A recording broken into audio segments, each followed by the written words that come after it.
संसद में आज नेता विपक्ष राहुल गांधी ने भी अपनी बात रखी। राहुल गांधी ने आरोप लगाया कि सरकार दक्षिण के राज्यों के अधिकार छीन रहे हैं। इस पर गृहमंत्री अमित शाह ने जवाब दिया कि विपक्ष दक्षिण और उत्तर में भेद करके देश के टुकड़े टुकड़े करना चाहता है। Now let me explain what you are doing. You are telling the South Indian states,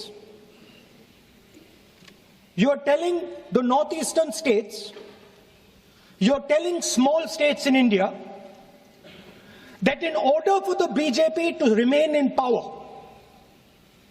we are going to take away representation from you. This is nothing short of an anti-national act. This is what you are doing. And under no circumstances are we going to allow you to do it. दक्षिण का राज्यों का इस सदन पर इतना ही अधिकार है जितना उत्तर के राज्यों का अधिकार है। अरे दक्षिण छोड़िए, छोटी सी यूटी लक्षद्वीप का भी इतना अधिकार है जितना उत्तर प्रदेश, गुजरात और बिहार का। ये देश को इस तरह के नैरेटिव से, उत्तर दक्षिण के नैरेटिव से टुकड़े टुकड़े नहीं करना चाहिए। इससे ऊपर उठना चाहिए। ये क्या कहना चाहते हैं कि ये सदन में जो व्यक्ति बैठता है वो ये सोचता है कि किस राज्य से मैं आ रहा हूं। मान्यवर, हम शपथ लेते हैं तो मन से लेते हैं। जो संविधान हाथ में लेकर शपथ लिए हैं वो उत्तर दक्षिण का भेद कराना चाहते हैं, हम नहीं होने देंगे। महिला आरक्षण को लेकर आज नेता विपक्ष राहुल गांधी ने अपनी बात रखी। उनके पास अच्छा मौका था कि वो महिला आरक्षण को लेकर जो तर्क है उन्हें स्पष्ट करके रखें, लेकिन राहुल गांधी ने फिर से वही गलती की जो वो अक्सर किया करते हैं। राहुल गांधी इधर उधर की बात करने लग गए, कहानी सुनाने लगे। भाई संसद भवन है, कहानी सुनाने की जगह है, लोरी सुनाने की जगह है। महिला आरक्षण पर बोलते हुए राहुल गांधी बालाकोट, नोटबंदी, सिंदूर का जादूगर, इस तरह की बातें करने लगे। तो हद है, इतनी सीरियस बातें हो रही हैं, सीरियस टॉपिक पे डिबेट चल रहा है, स्पेशली ये सदन बुलाया गया है, वोटिंग होनी है शाम को, और राहुल गांधी को मजाक सूझ रहा है। कह रहे हैं मजे लीजिए। मतलब महिला आरक्षण से कोई लेना देना नहीं है राहुल गांधी को, ऐसा लग रहा था उनकी बातों। राहुल गांधी के इस भाषण पर विवाद हो गया। बीजेपी ने आरोप लगाया कि जनता की तरफ से चुने गए प्रधानमंत्री के बारे में राहुल गांधी अनाप शनाप शब्द इस्तेमाल कर रहे हैं। विवाद के बाद राहुल गांधी के बयान को संसद की कार्रवाई से हटा तक दिया गया। राहुल गांधी के बयान पर कैसे बीजेपी ने पलटवार किया, सुनिए। इस देश के प्रधानमंत्री के संबंध में जिस प्रकार के शब्दों का प्रयोग नेता प्रतिपक्ष के द्वारा किया जा रहा है, मैं समझता हूं यह बेहद दुर्भाग्यपूर्ण है और इसकी जितनी भी निंदा की जाए वह कम है। इस देश की जनता ने उन्हें प्रधानमंत्री बनाया है। हमारे दल को इतनी स्ट्रेंथ दी है जिससे स्ट्रेंथ के कारण वह प्रधानमंत्री बने।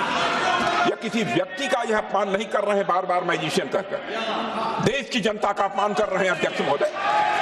और मैं आपसे अनुरोध करना चाहता हूं, जिन शब्दों का इन्होंने प्रयोग किया उसे सदन की कार्रवाई से बाहर निकाला जाना चाहिए और राहुल गांधी को क्षमा मांगनी चाहिए देशवासियों। भाषण के दौरान राहुल गांधी ने अपनी बहन प्रियंका गांधी वाड्रा का भी जिक्र किया। राहुल गांधी ने लाइटेड नोट पर कहा कि जो काम वो 20 साल से नहीं कर पाए वो उनकी बहन प्रियंका वाड्रा ने 5 मिनट में कर दिया। I was watching my sister achieve something that in 5 minutes achieve something that I have not been able to do in maybe 20 years of my political career, which was to make Mr. Amit Shah ji smile. There's something that I also need to practice and learn, and I was feeling very proud as an older brother as she was doing that, delivering the speech. अब महिला आरक्षण पर राहुल गांधी की seriousness देखिए। वो कभी खुद artist बनने लगते हैं, कभी पहेलियां बुझा रहे हैं, कभी बाग बगीचे की बातें बता रहे, कहानी सुना रहे हैं, दादी की कहानी सुना रहे कि दादी ने क्या किया। मैं डर जाता था बचपन में, डर लगता था। राहुल गांधी ने सदन में एक तारीख की बात की, यह तारीख थी 16 अप्रैल, और राहुल गांधी इस तारीख के बहाने पीएम मोदी पर निशाना साध रहे। और कहा उन्होंने कि लोग खुद इस 16 नवंबर की पहेली को बूझें।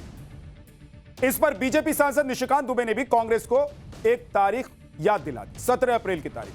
सुनिए कैसे सदन में तारीख वर्सेस तारीख हुआ। So I was watching him and I noticed on my phone 16th of April.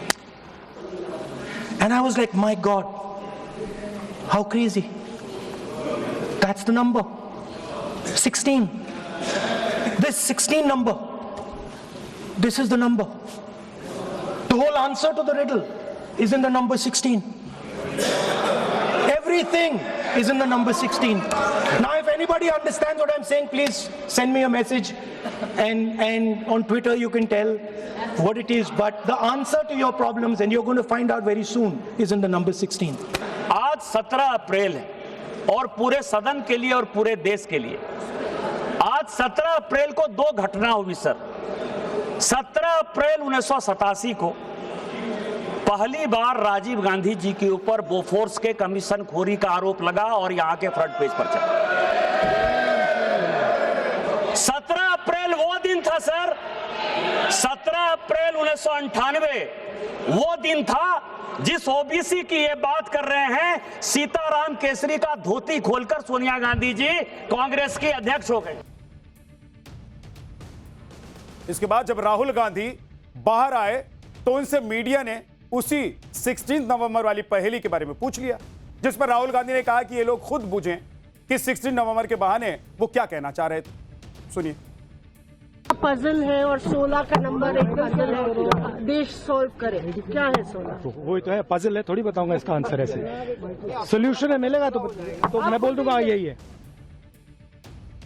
महिला आरक्षण को लेकर आज संसद में जो बहस हुई उसे लेकर विपक्ष कितना गंभीर है, इसका अंदाजा आप टीएमसी सांसद कल्याण बनर्जी के बयान से भी लगा सकते हैं। कल्याण बनर्जी महिला आरक्षण पर यह सलाह देने लगे कि मंत्री प्रधानमंत्री सबका पद आरक्षित कर दीजिए, स्पीकर के पद को भी आरक्षित कर दीजिए। सुनिए कल्याण बनर्जी ने क्या कहा। I am giving a suggestion, accept it. I have 50% reservation on the basis of this. Let it be done. Second, 50% of the ministry should be reserved for the women. And the prime minister's seat also be reserved for the women by rotation. अरे मोदी जी तो नहीं आएगा, चिंता क्या है, दे दीजिए women को 50%.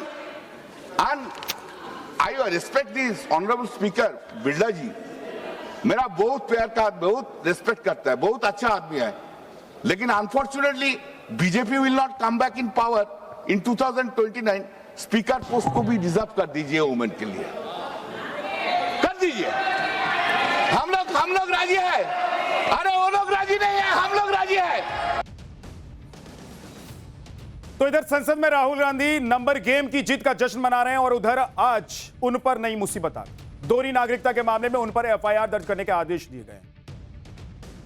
Allahabad high court की लखनऊ बेंच ने राहुल गांधी के खिलाफ एफआईआर दर्ज करने का आदेश दिया। हाईकोर्ट ने यूपी पुलिस को इस मामले में जांच करने को भी कहा है। दोहरी नागरिकता के मामले में राहुल गांधी पर यह आरोप है कि उनके पास ब्रिटिश नागरिकता भी है, जबकि देश के कानून के मुताबिक एक व्यक्ति के पास सिर्फ एक देश की नागरिकता हो सकती है।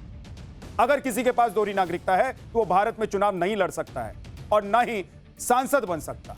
राहुल गांधी के खिलाफ बीजेपी नेता विघ्नेश शिशिर ने इलाहाबाद हाईकोर्ट की लखनऊ बेंच में याचिका दाखिल की। राहुल गांधी के खिलाफ एक्शन की मांग की गई थी।